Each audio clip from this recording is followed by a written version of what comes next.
Hello, this is Wayne Rivers at the Family Business Institute. Thanks for tuning in. As always, we're interested in your comments, topics potentially for future blogs, and then subscribe to our YouTube channel so you never, ever, ever miss another blog. Okay, thanks very much. This week I want to talk about a terrific book, Making Vision Stick by Andy Stanley.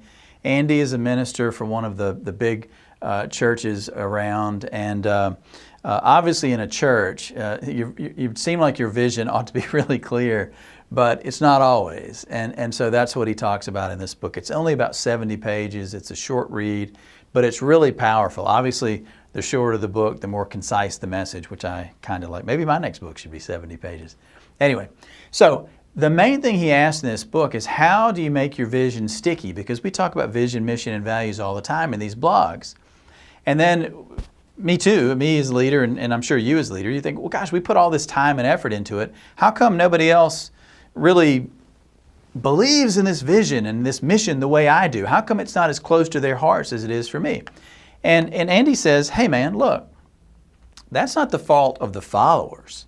That's the fault of the leaders. And I agree with that. So we have to point the finger of blame at ourselves as leaders. If our team doesn't have that mission and vision deeply embedded in their hearts the way we do, that's our fault as leaders, not their fault as followers. So having said that, let me tell you a story about one of our consultants, Bundy Bundesman, who used to be with a wonderful firm. I'll tell the story sometime about McDevitt and Street.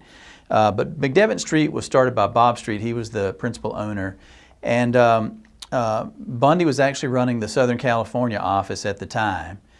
And he got a strange call from Bob, who was his best friend. And it was a kind of a cold call. And Bob said, Bundy, I need you in my office in Charlotte at 8 o'clock tomorrow morning. Well, Bundy had to hop a red eye and come back to the East Coast, and ended up in Charlotte in Bob's office the next morning at 8. And Bob's assistant greeted him. Again, they were good friends, but it was a very cold meeting. So she keeps him waiting for a few minutes. He goes in Bob's office, and Bob sits down, and he looks at him. He says, Bundy, I called a superintendent on one of your job sites in Southern California yesterday, and he couldn't recite our company mission statement. Can you believe that? And Bundy was on his heels, obviously, and he said, well, Bob, I can believe it, but it'll never happen again.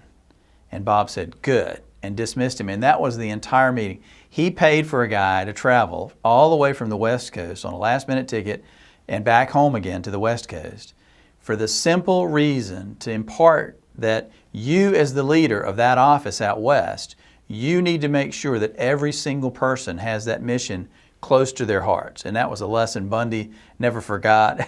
And you can bet that superintendent never forgot it either. And it's a lesson that I've not forgotten. So Andy says that time is hard on your vision. Growth adds complexity, and complexity adds distractions, and we kind of get away from our vision of what our company should look like. He says that your vision is what your company could and should be. It's life is right this minute. Life is the urgent stuff, the stuff that's just hounding you and vying for your attention. The vision is the big picture. But it's what you want your company how you envision what your company should be like rather than how it is at this very moment in time. So 5 rules for how to make your vision stick according to Andy Stanley. The first thing is, make it really simple and make it memorable. And I'm going to give you an example of what we hope is a memorable vision statement. And I want you to send me yours too. I would like to see yours. I'd like to see what creativity is out there among our audience. So feel free to send it to me in the comments below. But at FBI, our vision is real simple. We are the company that family businesses turn to for a better life. As simple as that. That is our vision, not for how we are. We're not as omnipresent among family businesses as we would like, but that's our vision for what we want the company to be in the future. That's our aspirational vision for the company. So hopefully you've got a memorable vision statement that you can share with us.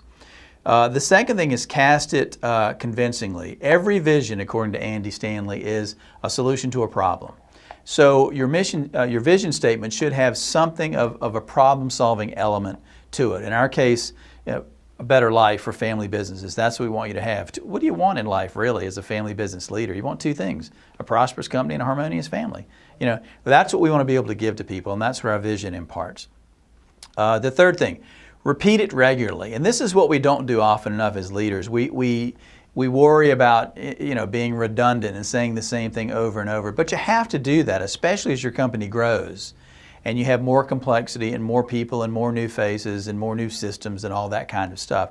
The vision is simple, and so you should be able to recite it regularly and talk about it regularly as a group. Otherwise, it'll get buried in all those distractions and all the immediate stuff. You should celebrate your vision. The fourth point, and a great question that he asked, and let me get this right, is what happened in the last week that made you feel we made progress in our mission to whatever your mission is? So asking people, rank and file people that maybe are closer or farther away from customers than you are, what happened in the last week to make you feel like we furthered our mission to do something? And then he also talks about how to do this. Verbally is one way. Talk about it all the time is one thing.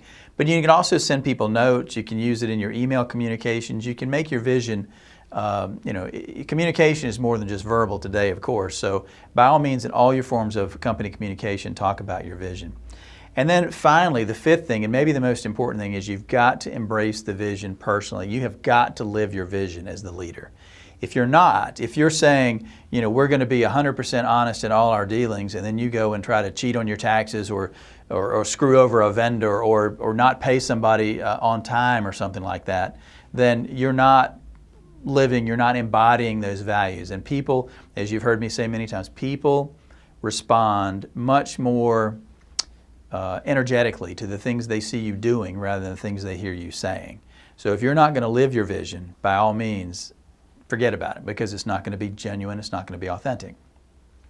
So finally, let me finish up with one of the ways we started. You're responsible as the leader for making your vision stick. It's not the responsibility of your followers to push it up the chain. It's you pushing it down the chain as the leader. So if your vision means anything to you, by all means, put in the time and the effort in your organization to make your vision stick. And that's the name of the book, Making Vision Stick. Andy Stanley, get it? It's a great little read. Enjoy it. Let me have your comments. I would love to hear what your vision statements are. The creativity among our audience is wonderful, so I'd love to see that. This is Wayne Rivers at the Family Business Institute. Thanks very much.